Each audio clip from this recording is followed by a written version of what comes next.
মহাপ্ৰয়াণৰ পাছত ওলোৱা নাই হয় যিটো মানে ক'বলৈ ভাষাবোৰ একেবাৰে ওলোৱা নাই শব্দবোৰ ওলোৱা নাই কালি তেখেত আহিলে অহাৰ পিছত তেখেতে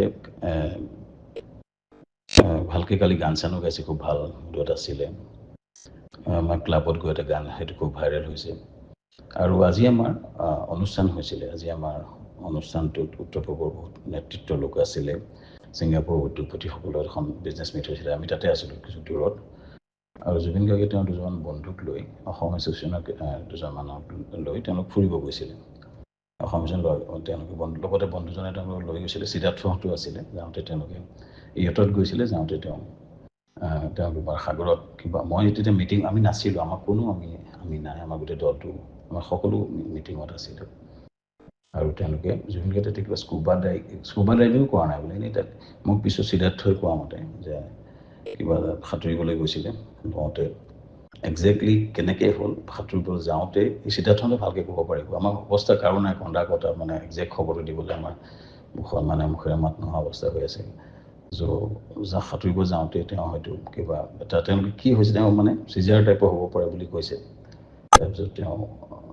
তেওঁ লগে লগে কোষ্ট গাৰ্ডে তেওঁক লৈ গ'ল গাড়ীয়ে লৈ পেলাই তেওঁক হস্পিটেললৈ নিলে হস্পিটেলত নিয়াৰ কিছু দেৰি পিছত তেখেতে মৃত বুলি ঘোষণা কৰিছে হস্পিটেলত লগে মই মই যেতিয়া মিটিঙত আছিলোঁ বহুত দূৰত আমি সকলো আছিলোঁ আমি সকলোৱে হাই কমিশ্যনক খবৰ দিলোঁ হস্পিটেলত আহিলোঁ আমি তাৰপিছত হাই কমিশ্যনে লগে লগে গোটেই প্ৰচেছবোৰ কৰিলে কিন্তু ইন দ্য মিন টাইম ঘটনাটো হ'লেই আৰু এতিয়া তাৰপিছতে এতিয়া হস্পিটেলত কিবা অটপচি কিবা কিবি বহুত প্ৰচিডিঅ'ৰ কৰি আছে সেই প্ৰচিডিঅ'বোৰ কৰাত আমি লাগি আছোঁ হাই কমিশ্যনে খুব সহায় কৰিছে আপোনালোকে নিয়াৰ কাৰণে মানে সেইবোৰ কৰিলেহে নিবলৈ দিব এই যিবোৰ মেডিকেল প্ৰচিডিঅ'ৰটো আজি ৰাতি কৰাৰ কাৰণে চেষ্টা কৰা হৈছে আমি লাগি আছোঁ প্ৰচিডিঅ'ৰখিনি কৰিবলৈ আৰু কৰি মেলি সেইবোৰ নিয়াৰ কাৰণে প্ৰচেষ্টা লোৱা হৈছে আৰু অসম চৰকাৰেও কৰিছে আৰু দুটাবাসী কণ্টিনিউছ লাগি আছে চ' আমি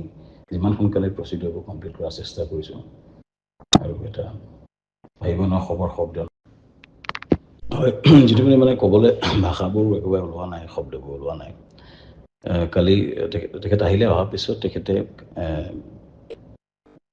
ভালকৈ কালি গান চানো গাইছে খুব ভাল দুটা আছিলে আমাৰ ক্লাবত গৈ এটা গান সেইটো খুব ভাইৰেল হৈছে আৰু আজি আমাৰ অনুষ্ঠান হৈছিলে আজি আমাৰ অনুষ্ঠানটোত উত্তৰ পূৰ্বৰ বহুত নেতৃত্বৰ লোক আছিলে ছিংগাপুৰ উদ্যোগপতিসকলৰ এখন বিজনেছ মিট হৈছিলে আমি তাতে আছিলোঁ কিছু দূৰত আৰু জুবিন গাৰ্গে তেওঁ দুজন বন্ধুক লৈ অসম এছ'চিয়েশ্যনৰ দুজন মানুহক লৈ তেওঁলোক ফুৰিব গৈছিলে অসম তেওঁলোকে লগতে বন্ধুজনে তেওঁলোকক লৈ গৈছিলে চিদাৰ্থহঁতো আছিলে যাওঁতে তেওঁলোকে ইয়টত গৈছিলে যাওঁতে তেওঁলোকৰ সাগৰত কিবা মই তেতিয়া মিটিং আমি নাছিলোঁ আমাক কোনো আমি নাই আমাৰ গোটেই দলটো আমাৰ সকলো মিটিঙত আছিলোঁ আৰু তেওঁলোকে জুবিন গাৰ্গে তেতিয়া কিবা স্কুবা ড্ৰাইভিং কৰা নাই বোলে এনেই তাত মোক পিছত চিদাৰ্থই কোৱা মতে যে কিবা সাঁতুৰিবলৈ গৈছিলে লওঁতে একজেক্টলি কেনেকৈ হ'ল সাঁতুৰিবলৈ যাওঁতে এই চিদাৰ্থনে ভালকৈ ক'ব পাৰিব আমাৰ অৱস্থা কাৰো নাই কন্দা কটা মানে একজেক্ট খবৰটো দিবলৈ আমাৰ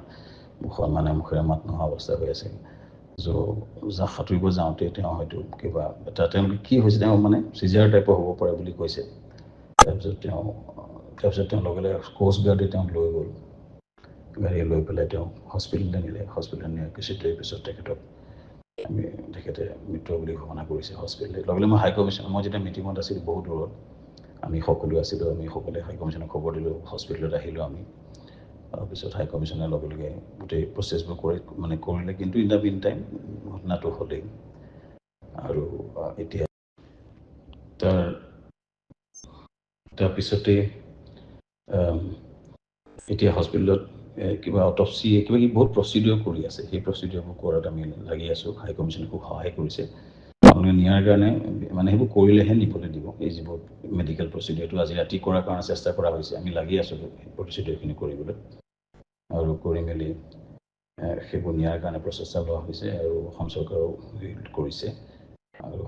দুটাবাসী কণ্টিনিউছ লাগি আছে চ' আমি